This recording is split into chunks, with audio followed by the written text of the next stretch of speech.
लोकसभा चुनाव को लेकर सभी पार्टियां एक्टिव मोड में हैं। इसी कड़ी में आज उत्तर प्रदेश के गाजियाबाद में कांग्रेस नेता राहुल गांधी और समाजवादी पार्टी अध्यक्ष अखिलेश यादव ने संयुक्त प्रेस कॉन्फ्रेंस की। दोनों ने पहले रामनवमी की बधाई दी, इसके बाद अपनी बात शुरू की और बीजेपी पर जमकर निशाना साधा।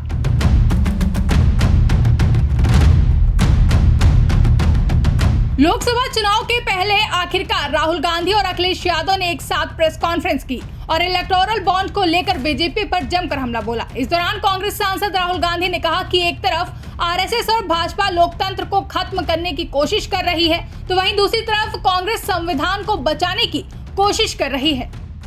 एक तरफ आरएसएस और बीजेपी जो संविधान है, लोकतांत्रिक सिस्टम है, उसको खत्म करने की कोशिश कर रही है, और दूसरी तरफ इंडिया गठबंधन कांग्रेस पार्टी संविधान को, लोकतंत्र को डिफेंड करने की कोशिश कर रही है, उसकी रक्षा कर रही है। चुनाव में दो तीन बड़े मुद्दे हैं। सबसे बड़ा बेरोजगारी, दूसरे नंबर पर महंगाई, भागीदारी। मगर बीजेपी 24 घंटा डिस्ट्रैक्शन करने में लगी रहती है। कभी प्रधानमंत्री समुद्र के नीचे चले जाते हैं, कभी आसमान में सी प्लेन पे चले जाते हैं, मगर जो मुद्दे हैं उनके बारे में ना प्रधानमंत्री ना बीजेपी बात करती है। इलेक्टोरल बॉन्ड का जो स्कीम है, ये दुनिया का सबसे बड़ा एक्सटॉर्शन का स्कीम है। हिंदुस्तान के सारे बिजनेसमैन इस बात को समझते हैं, जानते हैं, और प्रधानमंत्री जितनी भी सफाई देना चाहें कोई फर्क नहीं पड़ने वाला है, क्योंकि पूरा देश जानता है कि प्रधानमंत्री भ्रष्टाचार के चैंपियन है। लग रहा था 15-20 दिन पहले कि 180 से 180 तक जाएंगे, अब मुझे लग रहा है 150 तक जाएंगे। हर स्टेट में हमें रिपोर्ट मिल रही है कि हमारा चुनाव इंप्रूव कर रहा है और अंडर करंट है। जहां तक गठबंधन की बात है, यूपी गठबंधन की बात है, बड़ा पावरफुल गठबंधन है और बहुत अच्छा परफॉर्मेंस होगा हमारा उत्तर प्रदेश में। वहीं सपा अध्यक्ष अखिलेश यादव ने भी भाजपा पर हमला बोलते हुए कहा कि आज किसान दुखी है।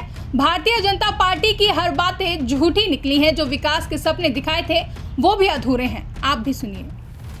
इस बार भारतीय जनता पार्टी को गाजियाबाद से लेकर के गाजीपुर तक इंडिया गठबंधन सफाया करने का काम करेगा। आज किसान दुखी है। तमाम जो वादे किए थे, भारतीय जनता पार्टी की हर बात झूठी निकली। उनके वादे झूठे। न किसान की आय दोगुनी हुई, न नौजवान को नौकरी रोजगार मिला, और जो सपने दिखाए थे विकास के वो भी अधूरे हैं। जो इनका नैतिकता का बुलबुला था वो भी टूट गया। इलेक्टोरल बॉन्ड ने इनका बैंड बजा दिया।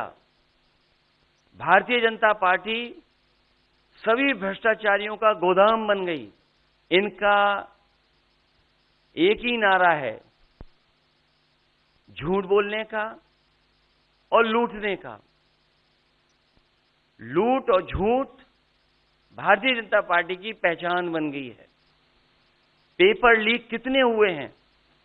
1-2 होते तो ठीक था, लेकिन 10 पेपर लीक हुए।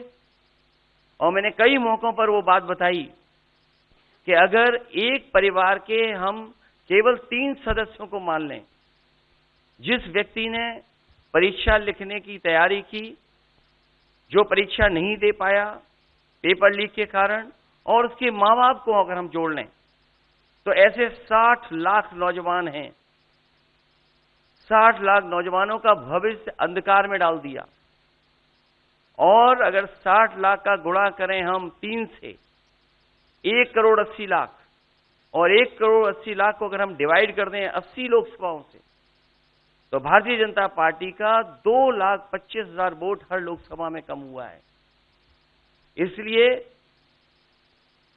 एक भी वोट बट ना पाए, भारतीय जनता पार्टी के लोग संकल्प लें कि ना किसी परिवार वाले को टिकट देंगे और ना किसी परिवार वाले से वोट मांगेंगे। और गाजियाबाद में कार्यक्रम इसलिए किया है क्योंकि हम दोनों लोगों ने संकल्प लिया है। वो तो इंडिया गठबंधन का नाम भी ठीक से नहीं ले पाते हैं। INDIA तो इंडिया होता है, इंडी कब से हो गया? यहां से सफाया होगा गाजीपुर तक। जो 14 में आए थे वो 24 में चले जाएंगे और यूपी वाले स्वागत भी अच्छा करते हैं। और इस बार तो ढोल नगाड़ा और सब कुछ की तैयारी है। इस बार विदाई भी बहुत शानदार होने जा रही है। ब्यूरो रिपोर्ट, इंडिया पब्लिक खबर। फिलहाल के लिए इस खबरों में बस इतना ही। देश और दुनिया की ऐसी तमाम बड़ी खबरों के लिए हमारे YouTube चैनल को सब्सक्राइब करें और बने रहें इंडिया पब्लिक खबर के साथ।